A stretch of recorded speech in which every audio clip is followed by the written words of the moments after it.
رمضان المبارک میاش را روانه ده چې د رمضان میاش په شروع شوه د نبی علیه السلام سخاوت په داسې تیز شو لکه تیزه هوا چې چلیږي. الله اکبر.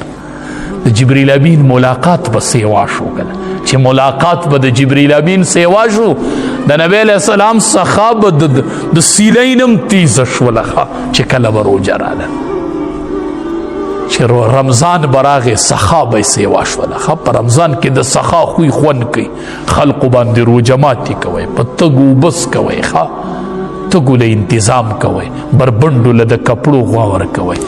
زه نه وامه امام الانبیا فرمایي مالدارانو ویورئ، روژه را روانه ده ویورئ، مالدارانو ویورئ. نبی کریم صلی الله علیه وسلم فرمایي ایما مسلمن کسا مسلمن، کم یو مسلمان چې یو مسلمان له کپړه ورکي چې د هغه سره کپړه نه یو دی ورله کپړه ورکي، د کپړې محتاج دی او دی ورله څه ورکي کپړه ورکي، کپړې محتاج دی او دی ورله کپړه ورکي. وی رب العالمین به دته کپړې واغوندي من خضر الجنه، د جنت شین لباس په ورله الله ورکي. دا ته چې یتیم له کپړه ورکي د دې په بدله کې به الله د جنت شین لباس درکوي، شنې کپړې به الله د جنت درکوي. څوک چې چا له کپړې ورکي، څوک چې چا له کپړې ورکي، غور وکئ.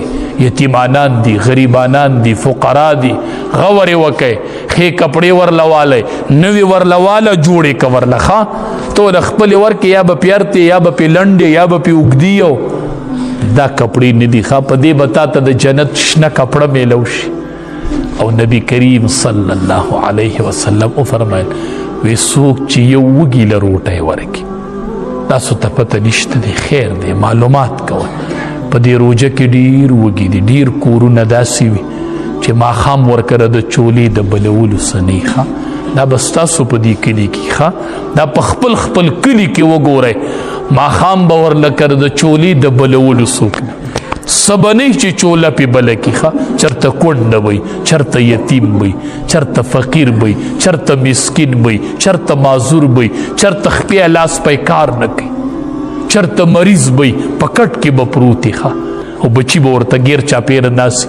نبی علیه السلام فرمایي چا چې یو وږي له روټۍ ورکړله، وږې موړ کو، رب العالمین فرمایي من ثمار الجنه، زه به ولې د جنت میوې ورکمه، د جنت میوې.